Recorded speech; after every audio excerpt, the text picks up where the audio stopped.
Thank you all for joining us and welcome to the Heritage Foundation. If you're familiar at all with the Heritage Foundation, the title of today's event and the composition of the panel may strike you as a bit unusual. The Inequality of the Equality Act, Concerns from the Left. The left. Has Heritage had a change of heart? Not quite. Today's event came about here because no left-leaning institution was willing to host it. One of the organizers of today's event needs to remain anonymous because she has a teenage daughter 4 years into the process of transitioning. Throughout that time, she's been trying to get left-leaning media and think tanks and professional associations to take seriously the concerns coming from the left. And instead, she's found herself and her colleagues essentially deplatformed. Last month, she reached out to me to see if Heritage would be willing to provide a platform. Gladly. Our founder, Dr. Ed Fulner, is famous for saying that it's better to add and multiply than to divide and subtract. Undoubtedly, the people on this panel, like the people in this audience, disagree about many things. We likely disagree about abortion, marriage, taxes, trade, foreign policy, just to name a few. And that's okay. Just because we disagree about some things, possibly many things, that doesn't mean we disagree about everything. And where we do agree, we can and we should work together. Addition and multiplication, not division and subtraction. Gender identity refers to an individual's inner sense of being a man or a woman or both or neither. It exists along a spectrum and can be fluid. It's entirely arbitrary and self-disclosed and rather incoherent, as it's not at all clear what it means to feel like a woman, or how I would know if I felt like one, or why my feeling like a woman, whatever that might mean, would make me a woman. And as a result, if gender identity becomes a protected class in federal civil rights law, there will be serious negative consequences. That's where we agree, and that's where we can work together. As I spoke with that anonymous mother last month about the possibility of a public event, several things became clear. First, the media wants to present the transgender cause as the next wave of civil rights and as the natural extension of the past decade of LGBT successes. If you support with the media cause marriage equality, you have to support trans equality. If you support with the media cause gay rights, you have to support trans rights. There's little willingness to recognize that the LGB and the T part of the acronym may be dissimilar, especially as applied to children. Second, the media wants to present this issue as one of science versus faith, that there's a consensus among doctors that people are born trans, that children as young as 2 or 3 years old can know their true gender identity, and that social transitioning and sex reassignment procedures, now referred to as gender affirmation or gender confirmation, are a safe and effective treatment protocol, and that the only people who could think otherwise must be acting based on bigotry or blind faith. Third, the media wants to ignore all of the costs. They don't care about the damage being done to young people's bodies and minds. In fact, they celebrate it as a civil right. They don't care about the privacy and safety and equality of girls, when boys who identify as girls can share female-only spaces, and when boys who identify as girls win athletic competitions against girls. They don't care about the ability of doctors to practice good medicine when bad medicine becomes mandated as a civil right, and when good medicine becomes prohibited as a civil wrong. And they don't care about the rights of parents who try to find the best care for their kids. Sadly, some religious people give support to these narratives when they agree to support gender identity policies in exchange for limited religious exemptions. But bad public policy doesn't become good by exempting yourself while imposing bad policy on everyone else. And a religious exemption does nothing for the privacy, safety, equality, and liberty of others. Gender identity ideology will impact everyone, right and left, conservative and liberal, religious and secular. And to give voice to these concerns from a perspective the media has tried to ignore, that anonymous mother helped to assemble today's outstanding panel. First up is Jennifer Chavez, a feminist, secularist lawyer and mother. She has served on the board of the Women's Liberation Front for the last 2 years, where she helps coordinate its legal and policy strategies. Jennifer will be sharing stories from parents whose children suddenly began identifying as transgender. You may think these kids are rare. They used to be, but not anymore. In this next slide. Just last week, the CDC released a report showing that 2% of all American high school students now identify as transgender. That's a population-wide statistic. The percentage is even higher in certain communities and schools. Girls are affected the most. In many Western countries, this has become an epidemic. Recently, the UK ordered an investigation into why the number of young girls seeking treatment at gender clinics increased 4,000%. You can see the data here from the UK Tavistock Clinic. You'll see that first year is 2009 to 2010. Cases for boys and girls were around 50. Today, 600 boys and over 1,400 girls being treated for gender dysphoria. As the CDC graphic showed, these young people, so let me go back. These young people, they feel unsafe, they feel attacked, and they're committing self-harm. We need to find better ways to support them without damaging their bodies for life. After Jennifer is Hashi Horvath, an expert in systematic review methods. He's a lecturer in the Department of Epidemiology and Biostatistics in the at the University of California, San Francisco.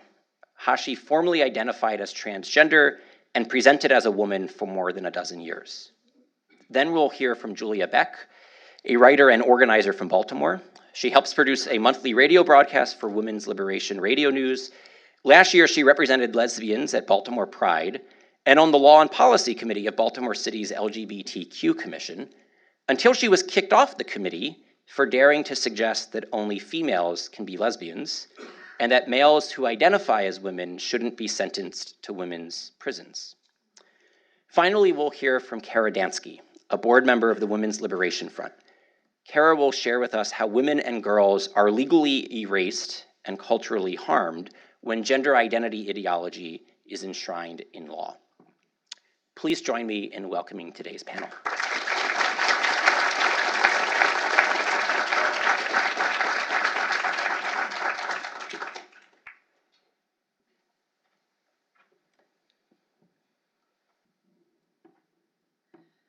Good afternoon, everyone.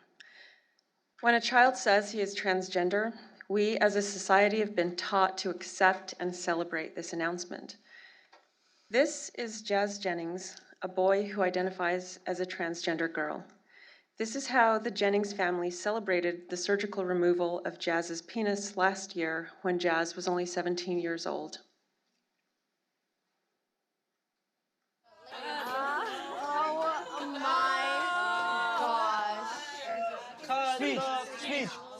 Speech. I just wanted to thank you all for coming to this farewell penis party. For 17 and a half years, I've lived with this body part that I have not wanted. And even though I've grown to love my penis for what it is, I'm happy to say goodbye. So let's cut it off! Yeah. But there are many parents who are not celebrating. They are suffering in silence. They know their children were not born in the wrong bodies and that hormones and surgeries are not the answers to their discomfort and confusion. Their stories are heartbreaking. I'm here to give those parents a voice. Here are their stories in their own words. I was shocked when my 13-year-old daughter told me that she was really my transgender son. She had no masculine interest and hated all sports. But as a smart, quirky teen on the autism spectrum, she had a long history of not fitting in with girls. Where did she get the idea she was transgender? From a school presentation, a school where over 5% of the entire student body called themselves trans or non-binary, where several students were already on hormones and one had a mastectomy at the age of 16. In my daughter's world, real life and online, transgender identities are common and hormones and surgeries are no big deal. I took her to a gender clinician seeking expert guidance. Instead, he accepted her new identity and told me I must refer to my daughter with masculine pronouns, call her by a masculine name, and buy her a binder to flatten her breasts. No therapy, no consideration of the social factors that obviously affected her thinking. I was directed to put her on puberty-blocking drugs and was falsely assured that these drugs were well studied and a perfectly safe way for her to explore gender. I was told that if I did not comply, she would be at higher risk of suicide. I have nowhere to go for proper help. Therapists are actively trained and socially pressured not to question these increasingly common identities. In Washington, D.C., and many states with so-called conversion therapy bans, just questioning a child's belief that she is the opposite sex is against the law. I have been living this nightmare for over 4 years, and despite my best efforts, my daughter plans to medically transition when she turns 18 later this year. Parents like me must remain anonymous to maintain our children's privacy, and because we face legal repercussions if our names are revealed. Parents who do not support their child's gender identity risk being reported to Child Protective Services and possibly losing custody of their children. In New Jersey, the Department of Education officially encourages schools to report such parents. Meanwhile, the media glamorizes and celebrates trans-identified children while ignoring stories like mine. I have written to well over 100 journalists begging them to write about what is happening to kids. I wrote to my representative and senators, but have been ignored by their staff. My online posts about my daughter's story have been deleted, and I have been permanently banned in an online forum. As a lifelong Democrat, I am outraged by my former party and find it ironic that only conservative news outlets have reported my story without bias or censorship. We parents are ignored and vilified while our children are suffering in the guise of inclusivity and acceptance.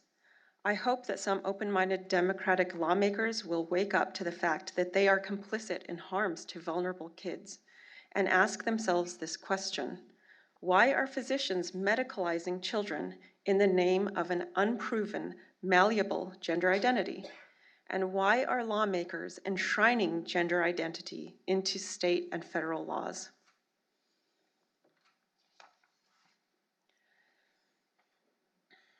My daughter, at age 14, spontaneously decided she is actually a male.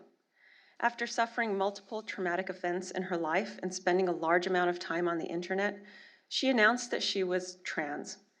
Her personality changed almost overnight, and she went from being a sweet, loving girl to a foul-mouthed, hateful, pansexual male. At first, I thought she was just going through a phase, but the more I tried to reason with her, the more she dug her heels in. Around this time, she was diagnosed with ADHD, depression, and anxiety. But mental health professionals seemed mainly interested in helping her process her new identity as a male and to convince me to accept the notion that my daughter is actually my son. At age 16, my daughter ran away and reported to the Department of Child Services that she felt unsafe living with me because I refused to refer to her using male pronouns or her chosen male name. Although the department investigated and found she was well cared for, they forced me to meet with a trans-identified person to educate me on these issues. Soon after, without my knowledge, a pediatric endocrinologist taught my daughter, a minor child, to inject herself with testosterone. My daughter then ran away to Oregon, where state law allowed her, at the age of 17, without my consent or knowledge, to change her name and legal gender in court and undergo a double mastectomy and a radical hysterectomy. My once beautiful daughter is now 19 years old, homeless, bearded, in extreme poverty, sterilized, not receiving mental health services, extremely mentally ill, and planning a radial forearm phalloplasty, a surgical procedure that removes part of her arm to construct a fake penis. The level of heartbreak and rage I am experiencing as a mother is indescribable. Why does Oregon law allow children to make life-altering medical decisions? As a society, we are rightly outraged about female circumcision. So why are doctors who took an oath to first do no harm allowed to sterilize and surgically mutilate mentally ill, delusional children?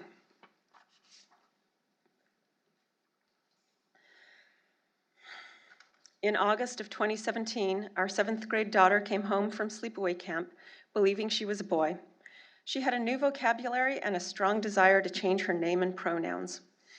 We never anticipated that we needed to ask the camp if she was going to be in a cabin with other females who were socially transitioning to boys. We suspect that our daughter assumed that since my wife and I are lesbians and liberal in our politics, that we would support this new identity. We may be lesbians, but we are not confused about biology. She tried to convince us with a very scripted explanation that she had always felt like a boy. But we had never once seen or heard from her any evidence of this new feeling.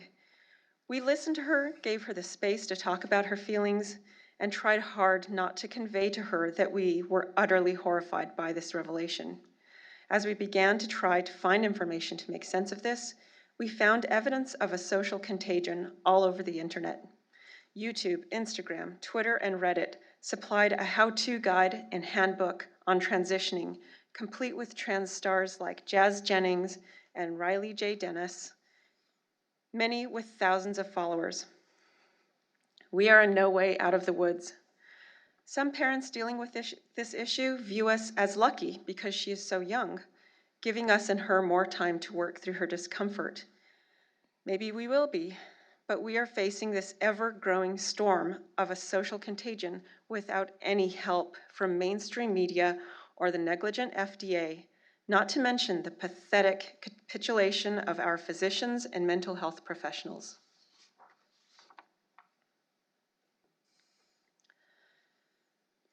My daughter spent her childhood happily engaging in what one would call typical girly activities with no gender stereotyping encouragement from us at all. Everything changed after she went to college. The environment of her new city and university celebrated transgender identities. She began speaking to us by phone of being non-binary, which I naively took to mean something like bisexual. Anxiety and depression then overwhelmed her. She dropped out and moved back to our hometown, where she resumed psychiatric care for pre-existing mental health conditions. Her appearance, always feminine, changed dramatically. A shaved head, boys' clothes, and obvious unhappiness were now her camouflage from the world. She went from non-binary to claiming that she was really a boy.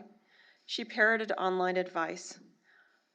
Quote, I always knew something was wrong, but didn't have words for it until I started watching videos on Tumblr and YouTube.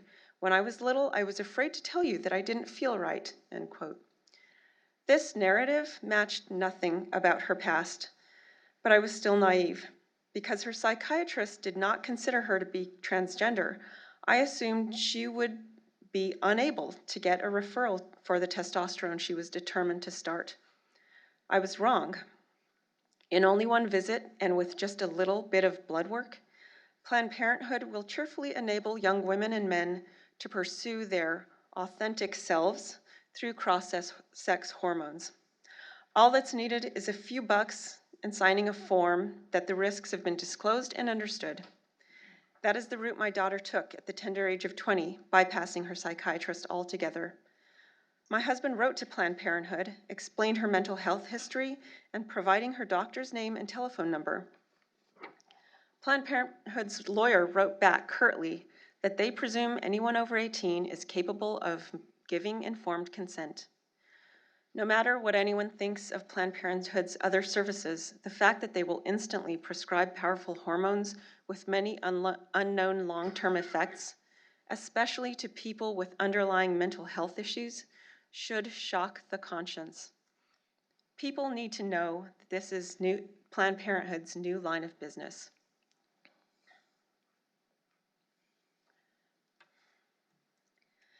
At the age of 17, after immersion on Tumblr and after 2 of her oldest and closest friends in high school declared themselves transgender, our daughter told us that she is really a guy. Her therapist diagnosed her as high functioning on the autism spectrum. The therapist was also quite clear that he would lose all control over the medicalization once our daughter turned 18. As a federal employee, I couldn't find health insurance that doesn't cover hormones for self-declared gender dysphoria. My daughter is now 20, has been on testosterone for a year, and has made an appointment for a consult about a double mastectomy. All this, even though she can't legally buy an alcoholic drink. I can't get any answers from doctors in response to my questions and concerns about the risks of these treatments. I get no answers from mental health professionals about what makes these treatments appropriate or what makes my daughter different from those young women who are no longer trans and have detransitioned, sometimes after being on hormones for years. Having watched these adults enable my daughter to do this with no medical science to back it up is a scenario that I never dreamed any parent would have to face, at least not in the US. But this is our reality now, a reality that the mainstream media won't touch. So,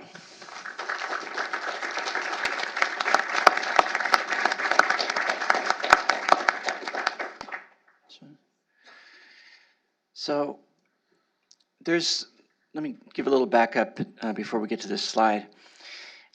If you read the scientific articles about the origin or the sort of the basis of transgenderism, you'll see that there's a strong emphasis in that it's biological, it's something innate. There's some kind of gender identity that everybody has, and it's just that some people are born this way. They have a built-in, they're the opposite sex in their brains, like Bruce Jenner.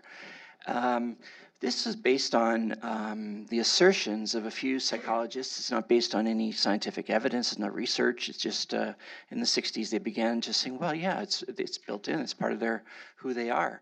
And that just kind of took hold, and it's not based on anything. And so over the course of the past 30 years, they've been looking at people's brains and thinking about what about hormones in utero and all these various ways that people might have had their gender identity scrambled. And it all looks very nice when you read the paper. They say, whoa, there's tantalizingly close evidence, and it's very, very suggestive of some association here. It's spin, and if you read it carefully, there's nothing really in there that connects. There's enormous gaps. It takes a huge leap of faith to even say that there's anything connected. There's probably 10 or 20 other more likely explanations for any associations they do see. So they just selectively choose these outcomes, and pretty much all of the science investigating that is an exercise in confirmation bias and selection bias, where they're just trying to, we have an idea, this is how we think this is happening. Of course, we want this to be what we're showing. So in the 60s, after maybe 20 or 30 years of a few adults piping up and saying, "Oh, I think I'm the opposite sex," they began to think, "Wow, these kids, what about when they were kids? Maybe we can catch these kids early."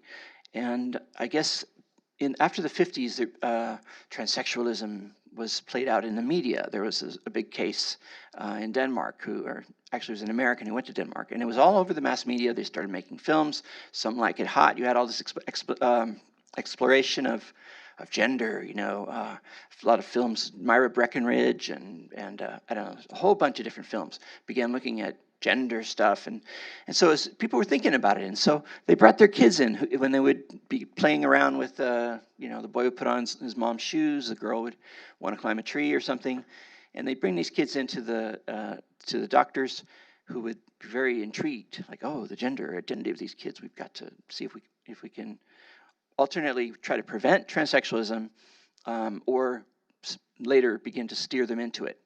So in the Netherlands, they got the idea based on the sad sob stories of older transsexuals who had had surgery and what miserable childhoods they'd had as the opposite sex in their brains. They thought, what if we just block their puberty? That might be good. Buy them time to explore. Never mind that since then, I think all children who have begun a course of puberty blockers have continued with the process. They don't go off it. And so in the Netherlands, they specify, they start around 11 or 12 with the blockers, and in hormones around age 15 or 18. But of course, in the United States, they start much earlier. They start the blockers around 8 or 9 because you never know. I mean, basically, if you have kids taking this and you say, we're just checking it out, you might really be a boy, might really be a girl might really be a boy. They're thinking, okay, yeah, I'm the opposite sex, and they're just getting entrained into this whole pattern. And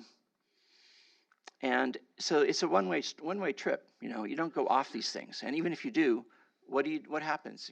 The boy is 3 inches shorter. His voice hasn't broken. The girl hasn't developed. She hasn't had menstruation. All of her peers have. They don't change back. They don't say, okay, well, actually, I'm really this one. I want to mention. I don't think I put this in the slides.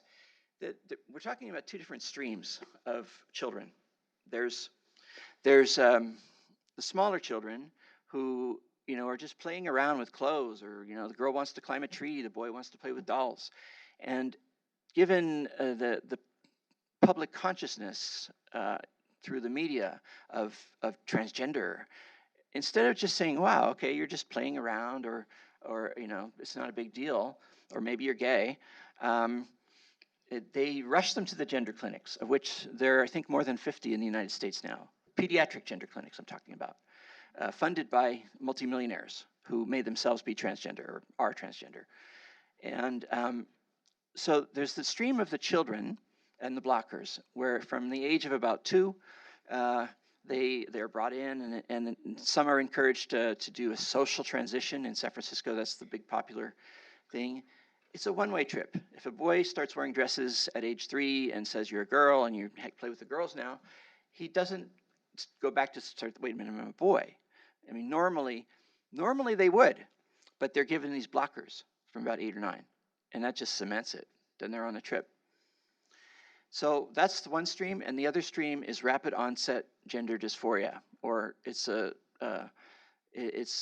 mass craze going on in the world right now, where teenagers and young adults, predominantly girls, young women, are just suddenly coming, as she described, just suddenly announcing, I think I'm trans. And so it's see if I got there. Oh, back on the blockers. It's right. They just suddenly pipe up with this, and everybody is expected to go along with it. And because nobody wants to be a bigot, nobody wants to do the wrong thing accidentally, and nobody wants to misgender anybody. I mean, everybody's thinking about these things now, when these are just made-up constructs. And the gender identity it's like it's the new eating disorder. It's the new goth, or it's maybe a little more serious than that, because medical interventions are involved.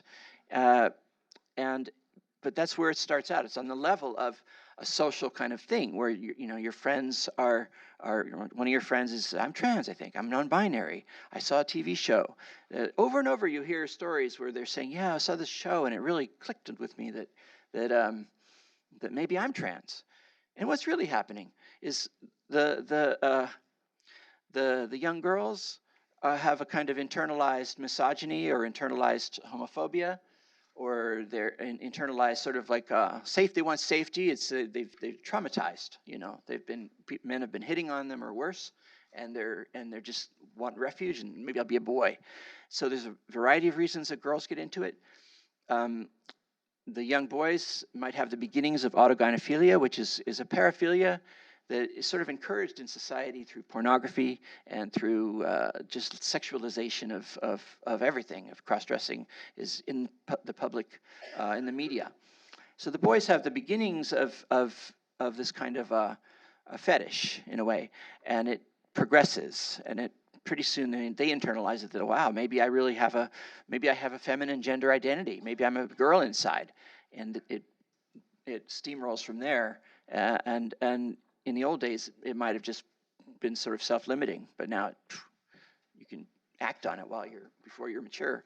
So that's the 2 streams: the children who their parents kind of put them in there, and the old clinicians in the 60s used to check out the psychopathology of the parents, and often found that they would discern borderline symptoms in these parents. You'd look at why are the parents bringing these kids in here? But not anymore. Now it's this wonderful, wonderful thing. Let me see what we have. Any slides? I think I'm just going to go extemporaneously.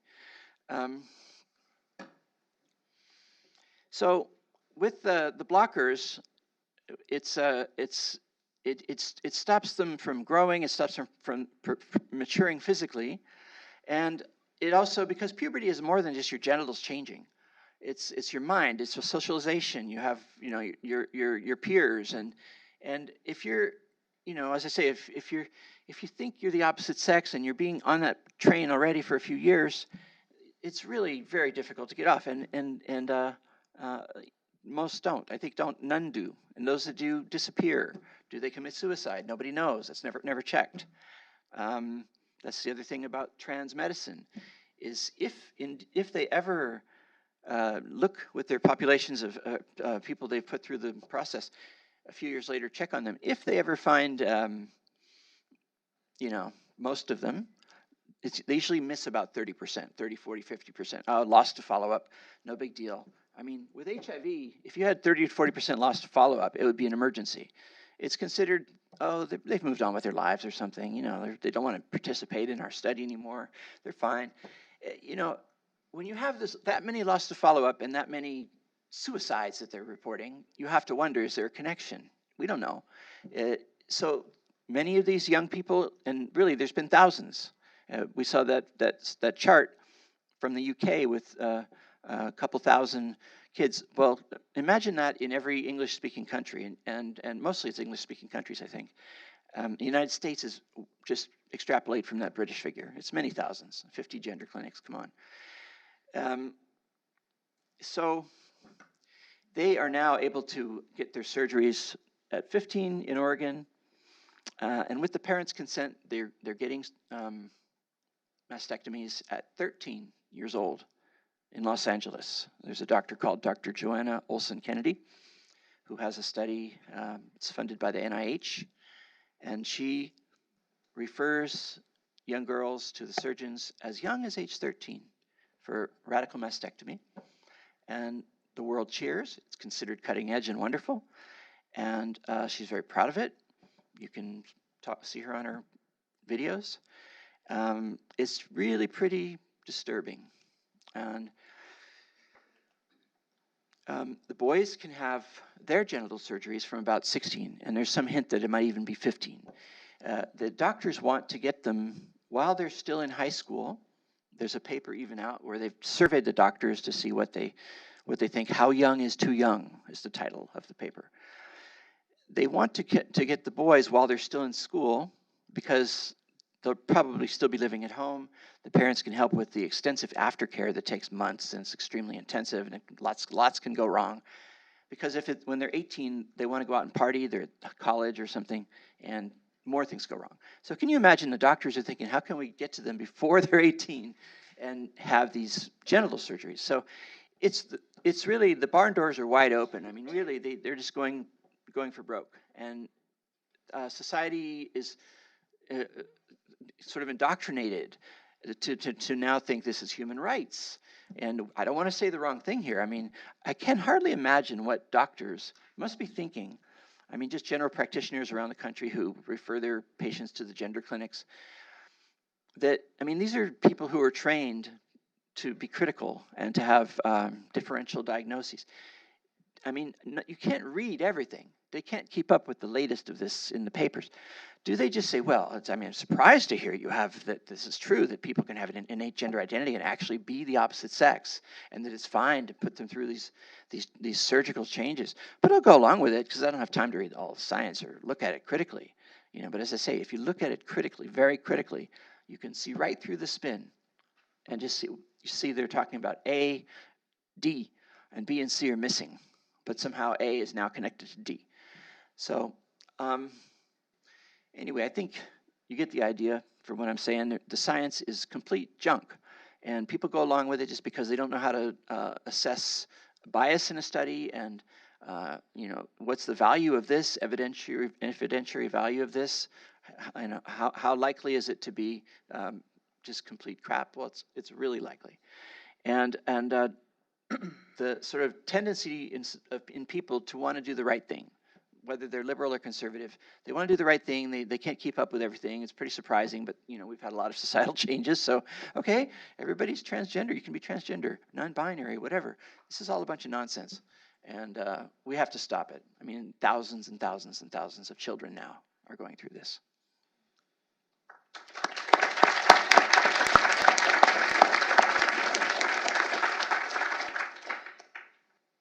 Good afternoon, everyone.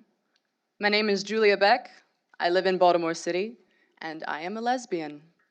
You might be thinking to yourself, why is a lesbian speaking at the Heritage Foundation? And I ask myself the same thing. But my answer is pretty simple.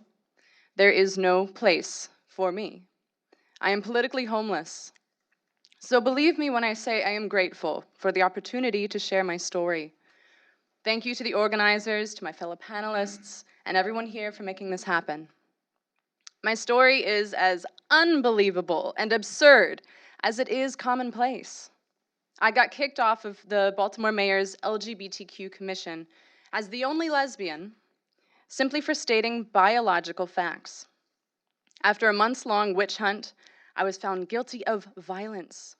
My crime? Using male pronouns to talk about a convicted male rapist who identifies as transgender and prefers female pronouns. It doesn't matter that he sexually assaulted 2 women in a women's prison after being transferred there on account of his gender identity. Oh no, it is far more criminal for me to call a male rapist he than it is for him to rape. The man who led my inquisition also identifies as transgender. He is the president of the Baltimore Transgender Alliance and claims to be a lesbian. I find that almost funny, because everything he does makes life for women, girls, and lesbians worse. Last June, during Pride Week, his organization, the BTA, sponsored a public event where lesbians would be, quote, hung by their necks, end quote. He advocates for commercial sex work, of which he has no experience as a white trust fund baby. He also inhibits the work of on-the-ground women organizations for not using inclusive language. I joined the LGBTQ Commission to give lesbians a voice in our local government, to advise the mayor on our underrepresented issues. I was reviewing proposals, speaking at town halls, and sharing very detailed notes with everyone on my committee. After a few meetings, I ran for a leadership position, and I won. I was one of 2 co-chairs on the Law and Policy Committee, but that did not last long.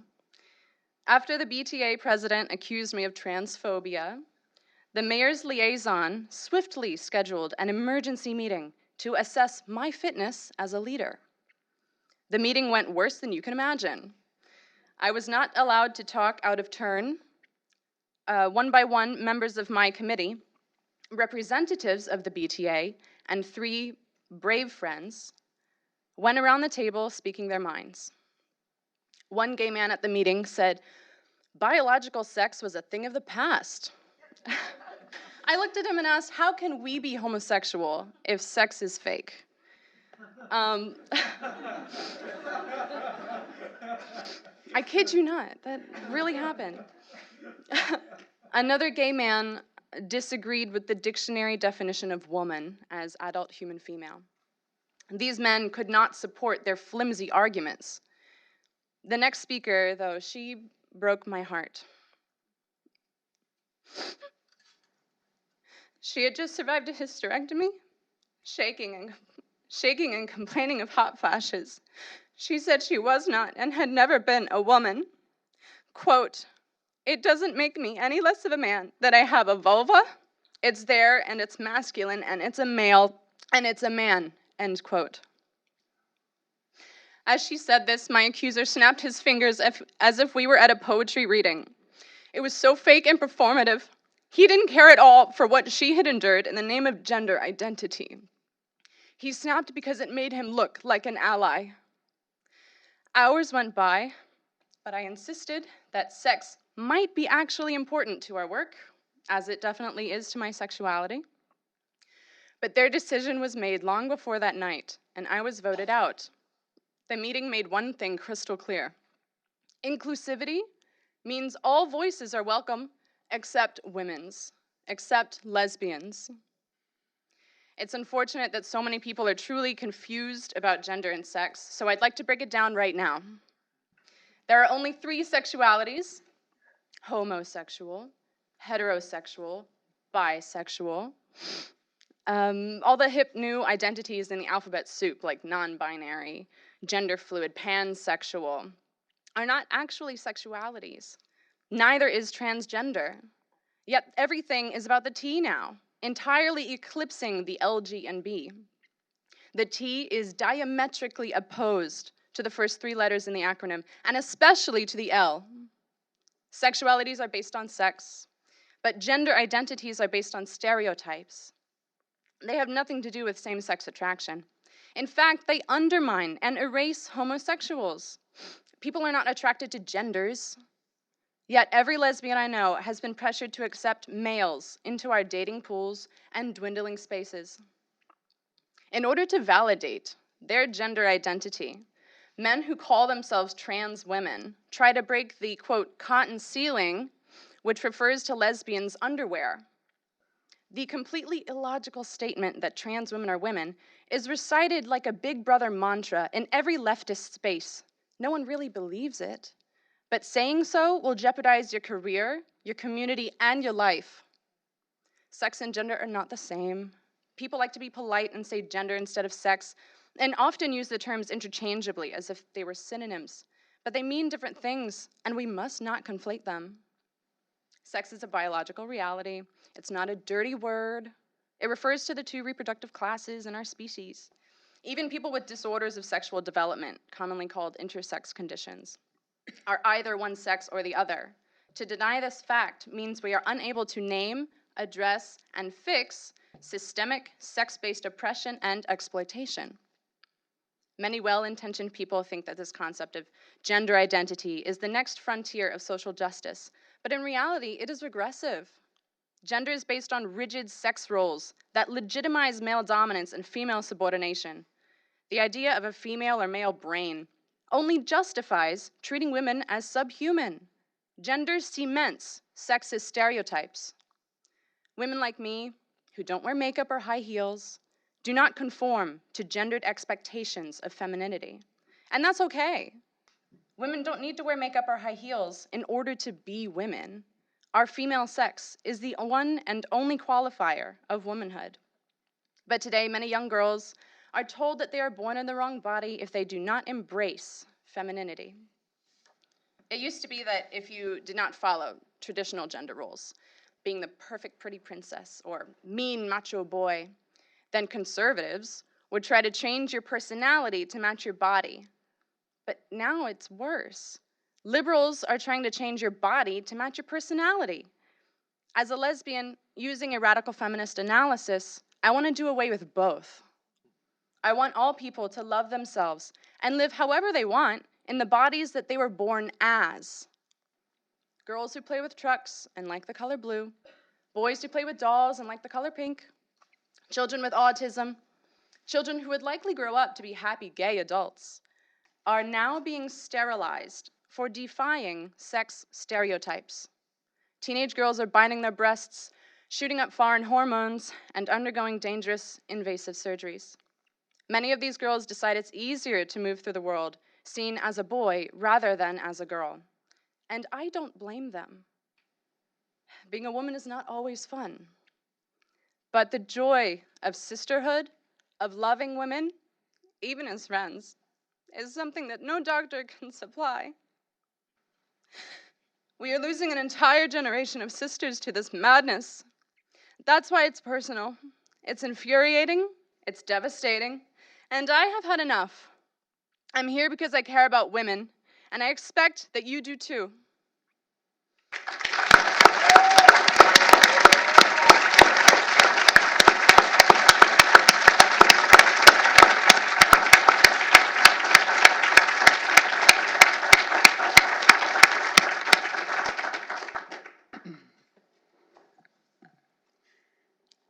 don't want to follow that.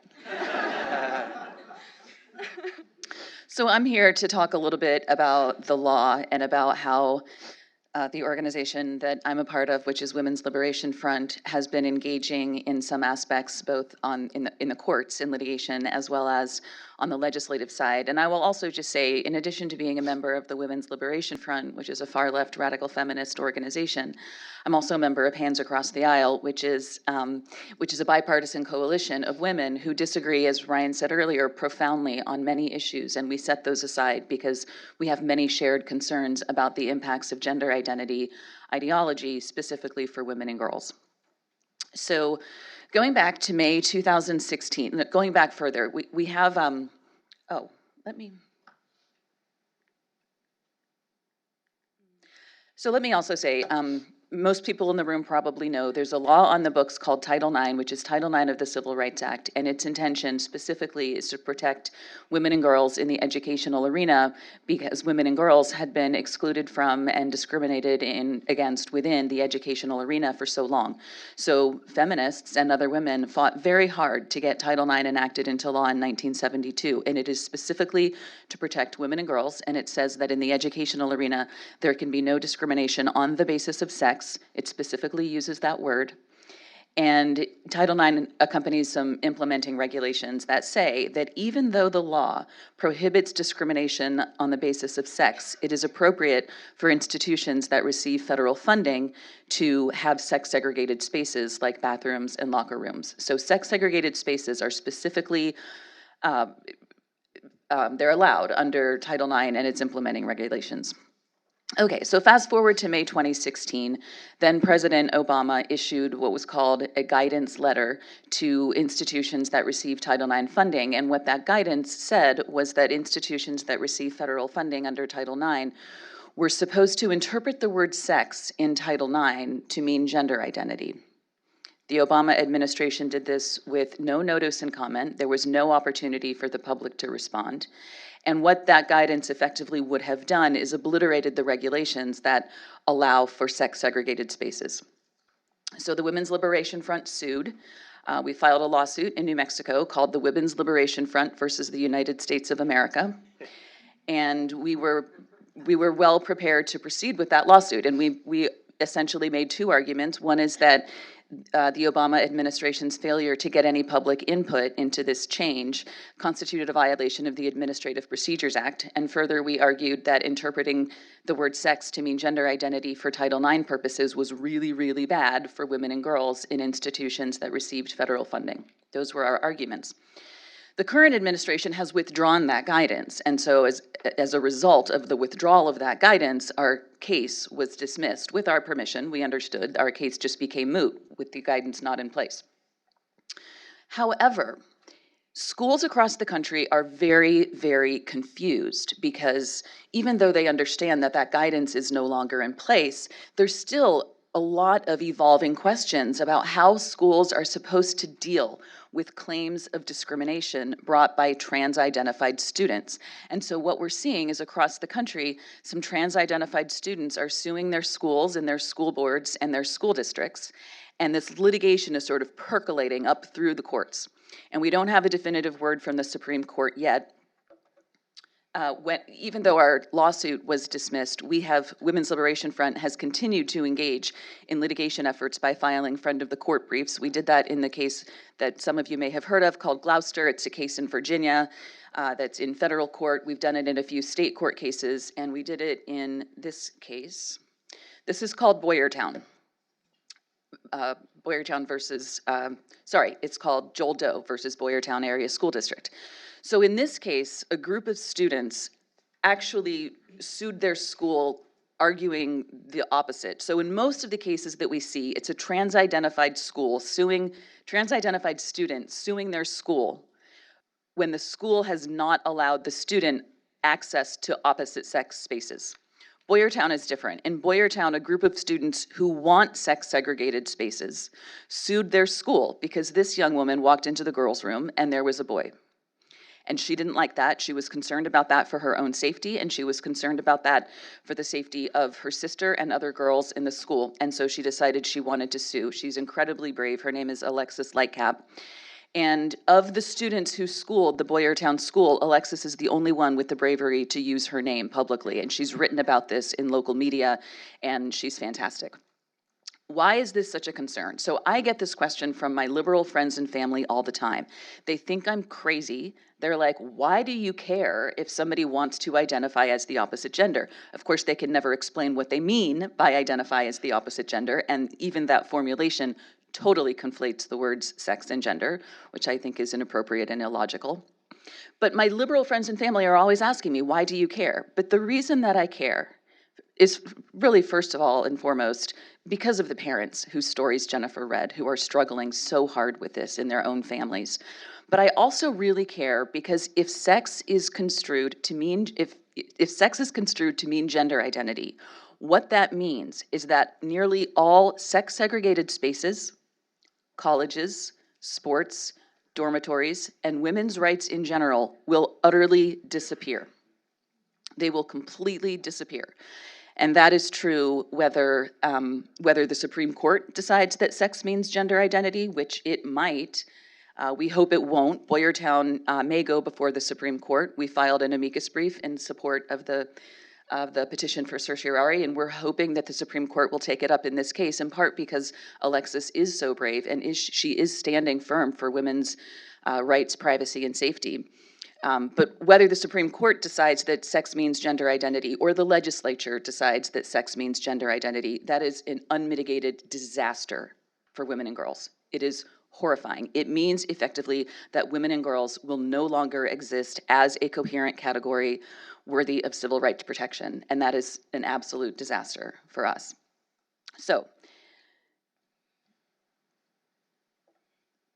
okay, so the court might decide that. We hope the court will decide that sex means what most of us think it means, which is how Julia defined it. We're also looking at the legislature, where there's a bill pending before both houses of Congress called the Equality Act. We think that is a problem because we think equality is a very good thing. Who would be against equality? Everybody likes equality. So this very innocuous sounding bill would amend the 1964 Civil Rights Act, the legacy of Dr. King. It would amend the 1964 Civil Rights Act to include gender identity as a legally protected category for civil rights purposes in places of public accommodation.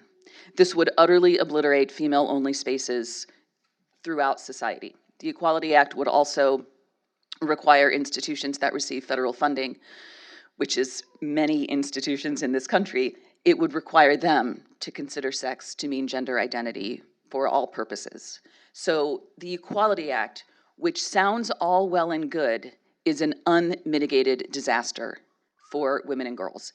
And the thing is, it is not possible to both enshrine gender identity in civil rights law and protect women and girls as a distinct legal category at the same time. It's just not possible. So with the Equality Act, though, Democrats have largely embraced it. I think because they're well-intentioned and they support equality. Equality is a good thing. But I really don't think that Democrats in Congress have fully explored the potential consequences of what this law would mean if enacted. And I hope that they will. Okay, so finally, this is not about the law. This is more about really the intellectual bankruptcy of gender identity ideology and the importance of language. No one really knows what these words mean. I have never gotten a definition of gender identity that is not either completely circular. The Equality Act essentially defines gender identity as the gender that you identify with. That's completely and utterly circular, and it tells us nothing about what it means. Or other definitions of gender identity rely on regressive, outdated stereotypes, sex-based stereotypes that have no place in our society from a feminist perspective.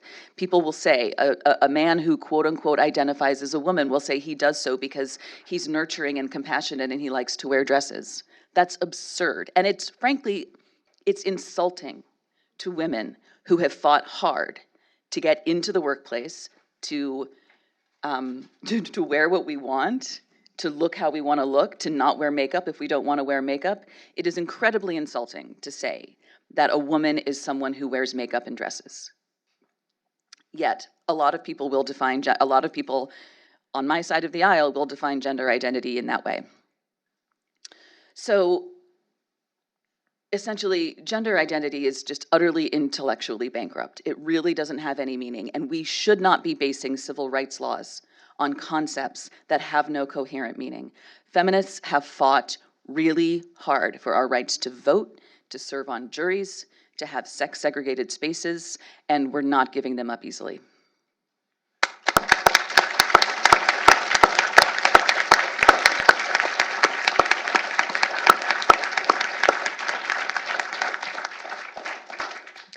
Okay, so we're technically a little over time, but we're gonna stretch this time a little bit so we have time for some questions and answers. So there are two microphones, one in each, maybe we only have, yep, there is a second microphone, two microphones. I will call people, please ask a question, end with a question mark, no speechifying. We'll go right here in the front row, right here. Is there any reason not to refer to the Equality Act as the Female Erasure Act? No. Let's do that, please. Female Erasure Act. I mean, we can't amend the title, but we can refer to it that way, absolutely. Yep, Dylan.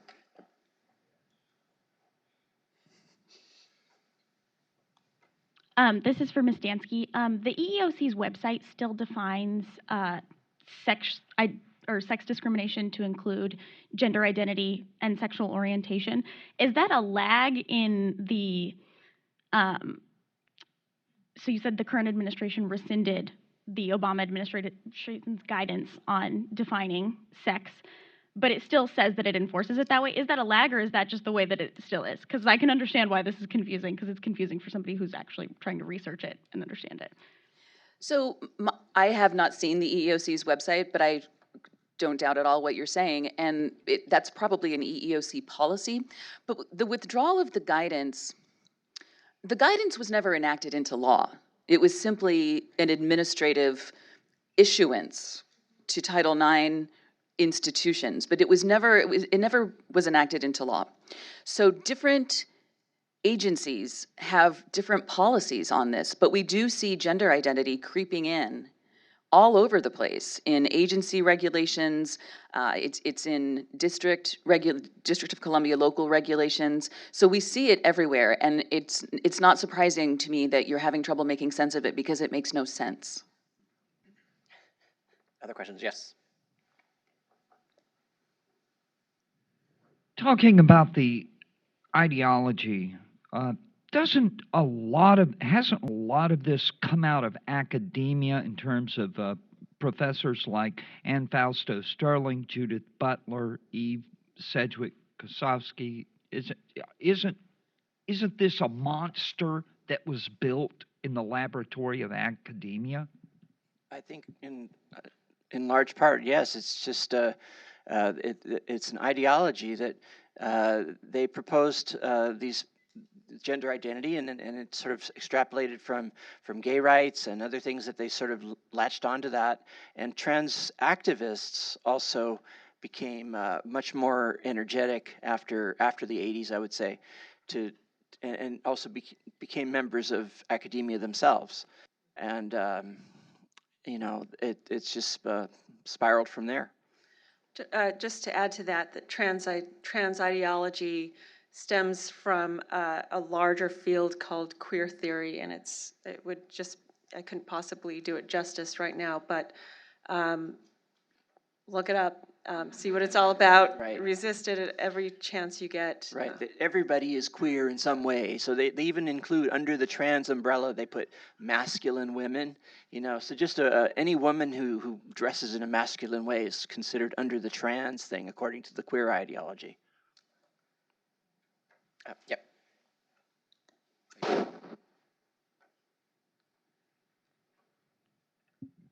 Hi, thank you guys so much.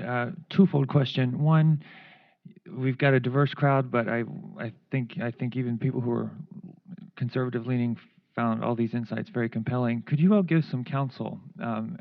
We're in a divided time, I think that's fair to say, the polarized time in our country, sadly. If people are concerned about this, could you give sort of some pointers as to how we can facilitate, cooperation to put forth a unified front? And the second part of the question is, I've interviewed pediatric endocrinologists who have told me that a standard weakness in the endocrine community is that doctors are just so busy, they don't know what's going on.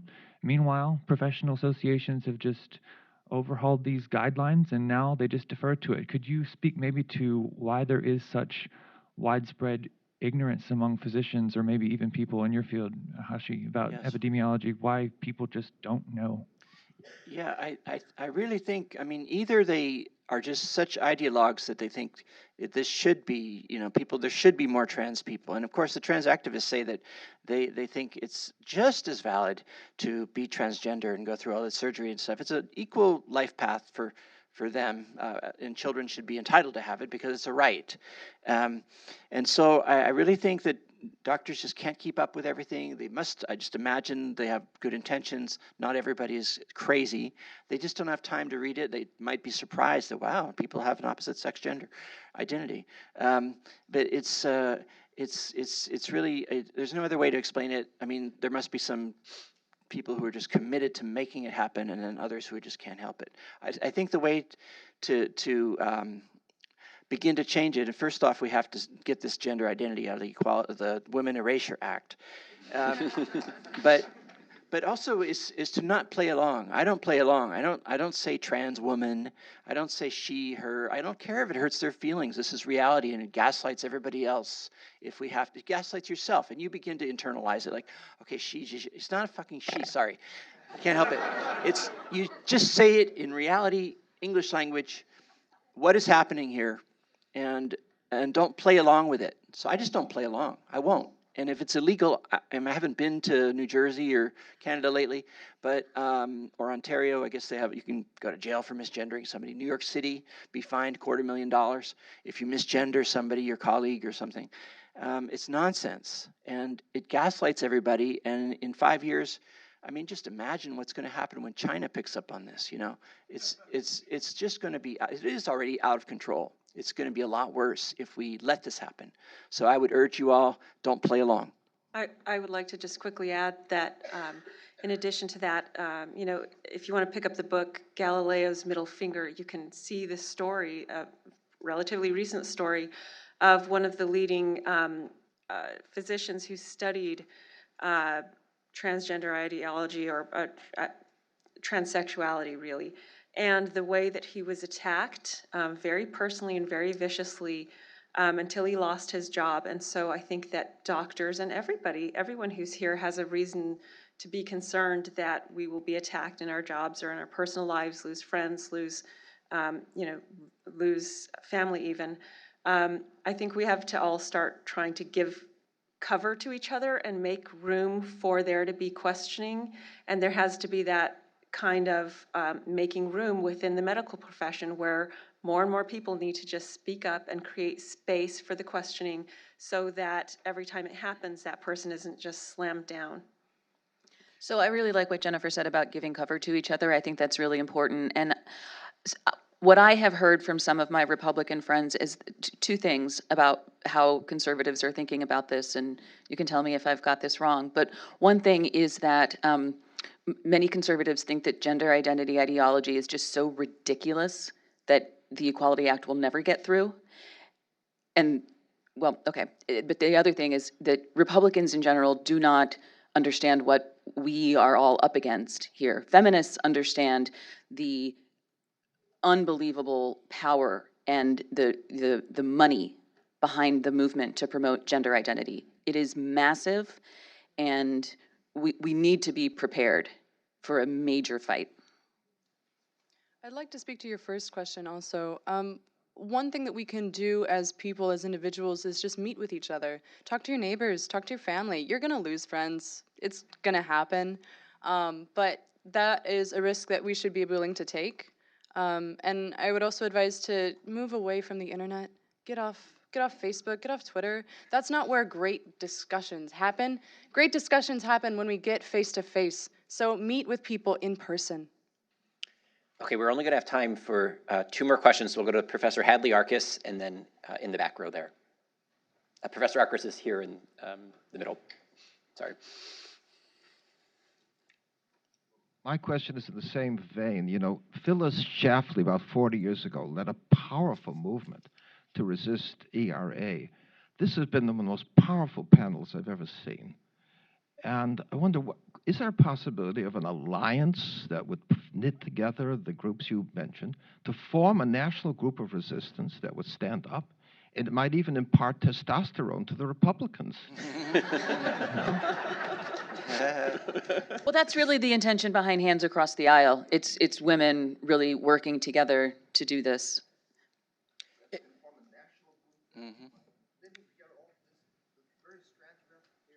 I mean, you can make one. Why you do it? You know, we need men. And we need men on our team. Women and have so led thank this you. by just overwhelmingly. Women have been resisting this, and men are picking up on it slowly. And it's really shocking how many men on the internet are defending the whole trans thing. Straight men are all about the trans, and you have to wonder what the heck is going on. This is a men's rights movement. Mm-hmm. This is really a men's rights movement is, yeah. So yeah, men have to get more involved, and we have to be talking to each other and educating each other, and joining the efforts of the women who have really done 99% of it so far. Let me just add, before we go to that last question, that about 1.5 years ago, we hosted an event in this auditorium. It was the first public event for the Hands Across the Aisle coalition. And so if you were to do a Google search for Heritage, Hands Across the Aisle, and Biology Isn't Bigotry, that was the title of the event. It featured 4 women, 2 from the political right side of the spectrum, 2 from the political left side of the spectrum, speaking on how gender identity harms women, erases women. And so that would be just another resource in addition to the day's event. This video should be up by the end of the day. You can also see that earlier video, and hopefully that will inspire a national movement. And so last question in the back there. So in Britain, some of you will be aware, we had our version of the Equality Act with the Gender Recognition Act. It's my perspective as a journalist that this was actually counterproductive for the trans activists because it sparked a national conversation, it sparked a national debate, and it became very difficult to avoid. Journalists had to respond to this as a news hook. Is the Equality Act, in a sense, an opportunity to spark a national conversation? And if so, how do we do that? I want to answer quickly. I would say that one of the significant differences between here and the UK is that there are journalists in the UK speaking out about it. And here we have, there are journalists speaking out, but not with the sort of national reach and name recognition that the journalists who are speaking about it in the UK have had. And I think that has made a humongous difference. So, we need journalists to be speaking about this and covering both sides of the story at least. I guess I think that if people understood what the Equality Act really means and what it would do, then yes, absolutely. I just think it's an open question about whether we're going to get a fair shot in the media, whether they're going to be willing to hear our voices. They tend to give equal opportunity, so-called, to trans activists. If anybody writes a critical article in the New York Times or something, they'll put one of the leading trans activists up there to counter it. Or there was an article in the Atlantic Monthly a few months ago that sort of explored in a semi-even-handed way the whole transgender thing, and it was immediately suppressed, changed the title so that it was less inflammatory after the fact, and then they ran 5 articles in a row against it. The same with the rapid onset gender dysphoria article by Lisa Littman. It was published in August. The trans activists have done nothing but, they've issued maybe 50 blogs to say that it's not true. So they come out vituperatively. They come out to kill it with fire. And that's what every time in this country. So they try to be even-handed, and so they let that happen. Yeah. Okay, we're out of time. There are sandwiches out in the foyer, so please enjoy some lunch, and please join me in thanking the panelists.